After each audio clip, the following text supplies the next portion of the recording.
So I don't know if you can see, but here I am sorting some Batis fry. These are baby scarlet Batis. When I say Batis, they're the Dario genus. So they spawn a lot in plants. And then these little babies appear, and they start out so microscopic, but then slowly get some size on them. They kind of hang near the bottom, a lot of times in the detritus. So these ones I pulled basically over here, and I'm starting to sort and just see how many I have, and then set them up in their fry tank. So yeah, they're doing okay. I think if I play my cards right, I can raise up quite a few of these guys. So wanted to show just how little these guys are. And this is a 16-ounce cup.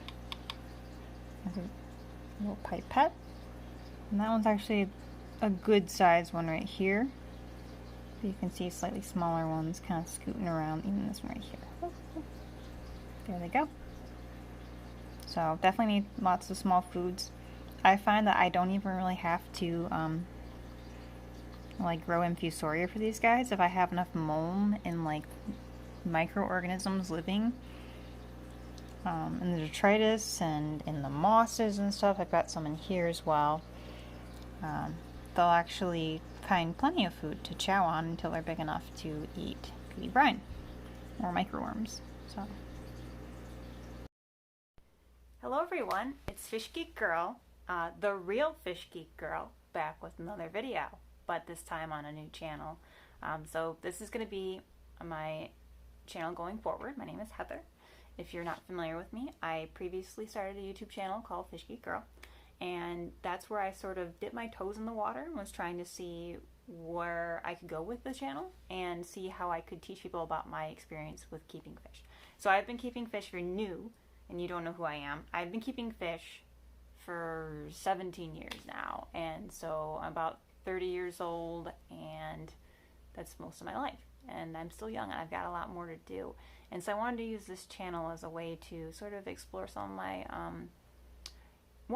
my experiences, both in the past and also in the present, and what I'm going to go forward doing with fish projects.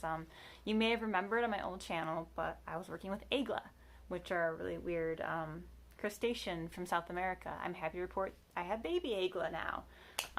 A lot of things have happened, and I've just been hesitant to get this going again, not because I don't want to, but because I just didn't have the time, didn't have the energy. But I'm now getting to a good spot where I'm going to say, going forward, this channel, Real Fish Geek Girl, this is going to be the channel that I hope I post every week, at least a little bit, even if it's just a opinion I have of maybe current events or things that are happening in the fish hobby, or perhaps a fish that I'm working with. I could do accounts on that. I may do DIY type things.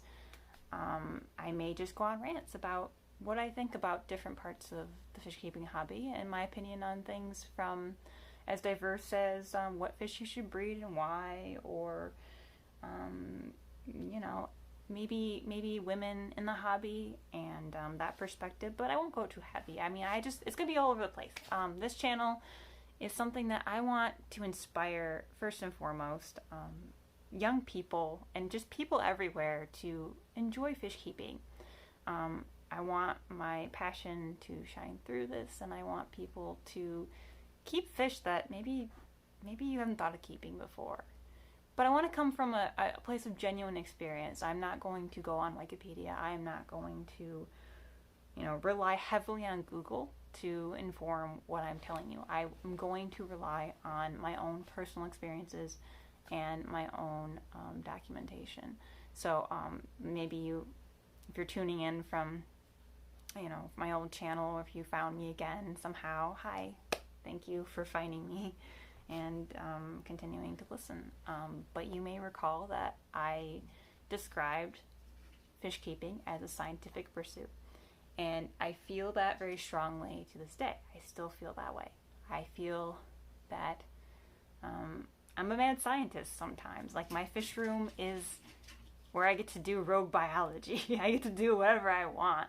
in my fish room, and I want to take you guys on that journey a little bit, so that you can understand that you can do that too. You can do the same thing, or more. You can do something different, even better. Take what I'm doing and do something even cooler, and I want to hear about it. I hope that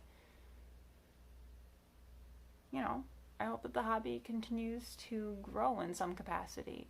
It's my understanding that fish keeping is, I think there's some statistics out there that there's more fish in households in the U.S., that's where I'm based in,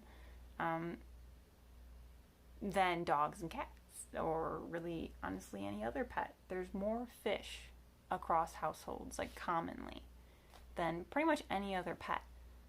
But yet, we don't have hordes of die-hard fish enthusiasts. If you go to the club meetings, if you go to, pet stores and things, and some of the events like Aquashella I've been to in recent years have been well attended. So maybe I'm wrong on that. I hope I'm wrong on that. I just know from the fish hobbyist perspective, from what I've grown up with and what I've seen, is that it's an aging hobby. And younger people are more interested in social media. There's a huge surge of young people wanting to be influencers. And I'm going to put that out there right now. I don't want to be that kind of influencer. I'm not going to ever do videos for views. Not intentionally. I understand YouTube channels, if they monetize it, you get a little money out of it, cool. That's not why I'm doing this.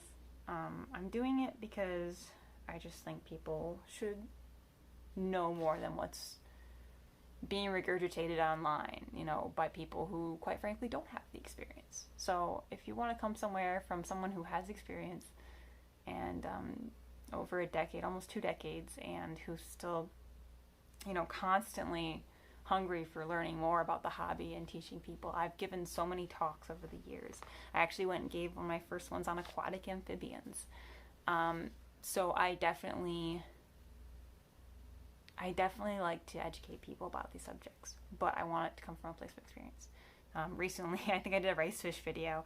I have now about 8 species, distinct species. I'm not talking varieties of fancy Medaka. I'm talking 8 distinct species, and most of them wild type, of Oryzias.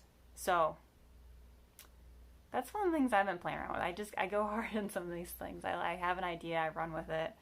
I've got Agla going. I've got just this evening I was sorting Scarlet Batis babies, like fry. I actually got some black tiger batis that I'm hoping I can get going eventually. They should breed very, very similar Dario species. So I'm having a lot of fun with that. I have diamond tetras breeding, lots of rice fish breeding, plecos. So I do a little bit of everything. I'm a generalist. I had axolotls, lots of baby axolotls that I'm still raising out. So I'm probably going to touch on a lot of that in the next coming months. I also have some plans to do videos about specific subjects that I'm just passionate about and I want to share some of my experience about. So I'm going to probably put a couple little spots in here where I'm going to highlight some of the things I've been working with tonight and seen tonight, and just a little snapshot of just how fun the fish hobby is, right? Right? I don't know. Let's find out. So stay tuned for that. I'll probably put that some point in the editing process in this video, and I would love to hear what you guys would like to hear me talk about or show or do videos on, or maybe what species of fish do you think I should work with. If you say African cichlids, we might have a problem, but if you follow that up with Nanochromis, like West African cichlids, we're going to be best friends. Okay, I won't promise that.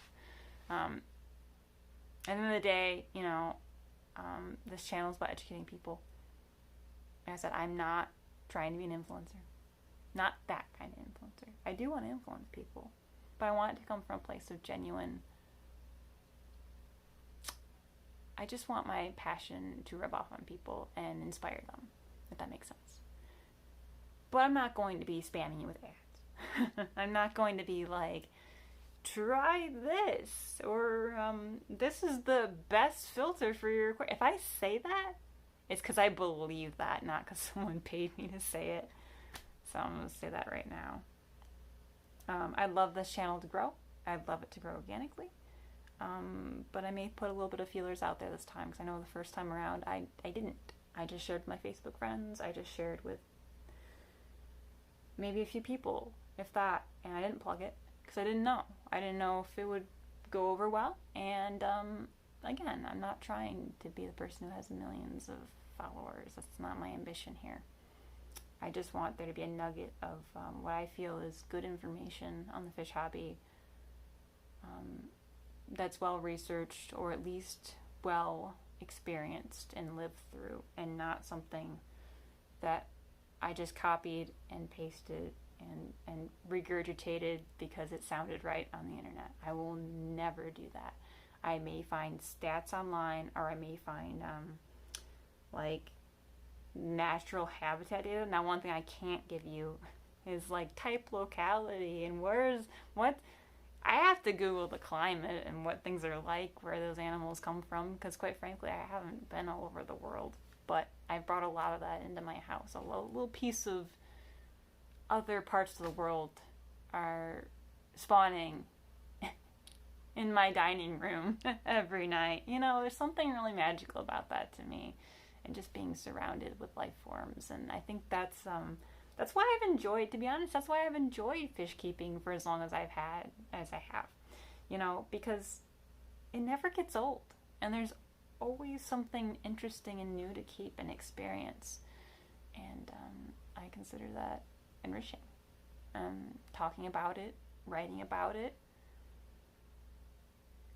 dispersing fry when I've succeeded, that's all a point of pride for me.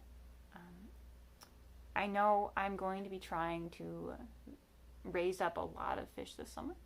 I've taken a breather on a lot of swaps and things like that. I've got a lot of Danio babies raising out. I've got some rice fish I'm working on.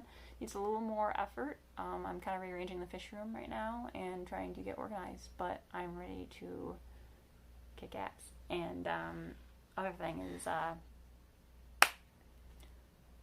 you don't have to have a big fish room to do a lot. Some of the best hobbyists I've known had, and the most productive, and the ones with the coolest species breeding, had the fish room like the size of a closet, basically, or like a walk-in closet. Like, one of my good friends, Pat Hartman, has a fish room that, yeah, it's basically like a walk-in closet. It's like in the basement, and it's just a small room. And you look at it and you're like, how are you getting so many pairs and groups of gadiids and things, and live bearers to sell? Like, how does that work? You don't have a lot of room. But he does. He makes it work, and I've seen it too. I have a small room. I tell people I have 40 fish tanks, and you go in my fish room and you're like, oh, that's not what I expected, because it's not a lot of big tanks, it's a lot of small tanks, and they fit on racks, and they can take up just the space, the vertical space, the wall space of like one small room. And you can produce a lot of different things. You could have 8 species of rice fish. You could have baby dwarf African frogs. You could have aglet. You can have, batis and danios and all sorts of stuff. Killies. There's the anabantoids. I got Betta marginata recently. They spawned once, and unfortunately mailed in a hole, but they'll do it again. I got a pair of those going, like, probably going to be like clockwork pretty soon here. So it's just, there's a lot of diversity and a lot of cool things you could do in a little bit of space, as long as you're not keeping large species of fish, which I'll get into at some point. But yeah, so I want to inspire people, and if you feel inspired,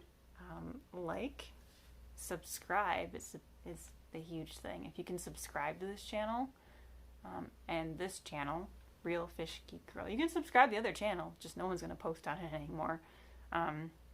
So subscribe, put a comment below if you have something you wanted to request as far as like a topic or a fish that you wanted to just talk about, or maybe just say, hey, this is what I'm working with. I'm really excited about it because I like that kind of energy.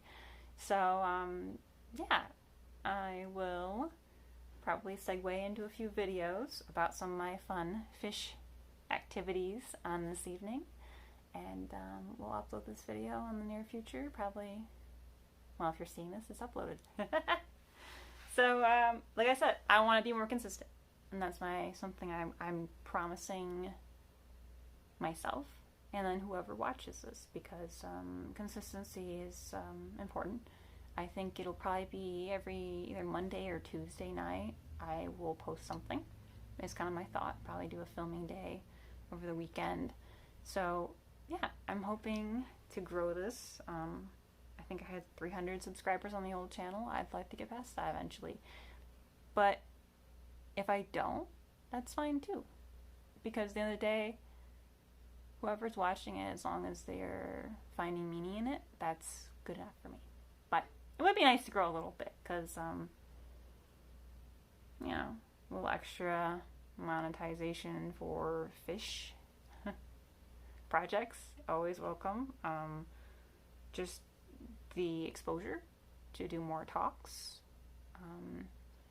And just, I think the more people I can reach, the more people I think will get good information. So, anyway, like, subscribe, comment below, share with your fishy friends, as I've said before, and I'll see you around.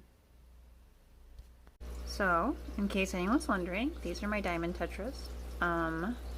These are Moncasia species.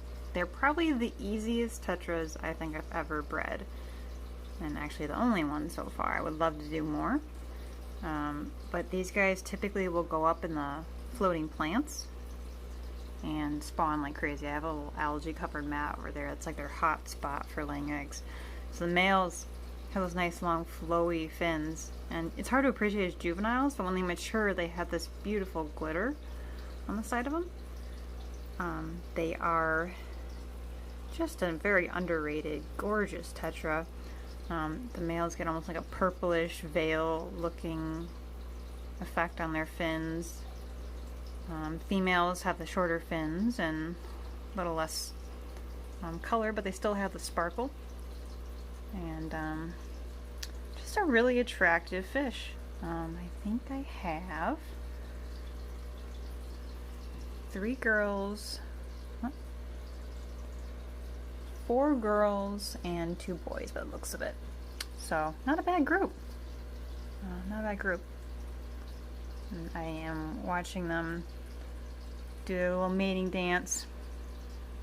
So, one of my favorite tanks right now. I do have to remove the cory cats because, as you can see, these Barbados cories, also a phenomenal species of fish. But, you know, they're probably going to town, going to chow town on these eggs that these guys are depositing. Not a huge deal. I mean, if I wanted to pull out eggs, I could probably put the males and females in a separate tank with some marbles or something and just let them go to town. I do find that I have a harder time getting fish to breed, like, on demand like that. My fish always seem to breed better when they are in the tank that they're most comfortable. So I just let them do their thing. Oftentimes I will take actually this container right here, and I will kind of cup under that mossy plant thing over there. And what I will do is, well, it's algae covered, but anyway, what I'll do is I'll shake it out in this container and use the suction to kind of draw in any fry and eggs. Yeah, I probably miss a lot of them, but I've actually pulled quite a few. A decent amount. Enough to make me happy. I'd like to probably get more. I do know I've bred this species before, so it's a little less of a I need to do it, but they're just a nice fish, and I just like having baby tetras sometimes. So, and it's worth noting temperature they are breeding at. They're breeding and in breeding dress at just about 70 degrees Fahrenheit. Thought I'd point that out because there's a lot of people who have the misconception that because they're from South America they need to be like 80 degrees. and that's simply not true. A lot of the streams and stuff are in shaded areas that these guys come from, the tributaries and the rivers and stuff. They are not always 80 degrees, and these guys are perfectly happy to breed at like 70, 72. And I found most of my fish that are not cichlids or certain types of catfish don't care if I have a heater or not. I only have 2 heaters plugged in my entire fish area. I really only use it for treating certain diseases or breeding maybe certain African species. So, yeah. Oh, there they go. There they go. Going up in the hornwort, so that's an actual plant. They're doing lots of little, they're kind of faking me out. They're kind of going up there, looking like they're going to do the thing. I know they've been doing the thing. I've been finding babies.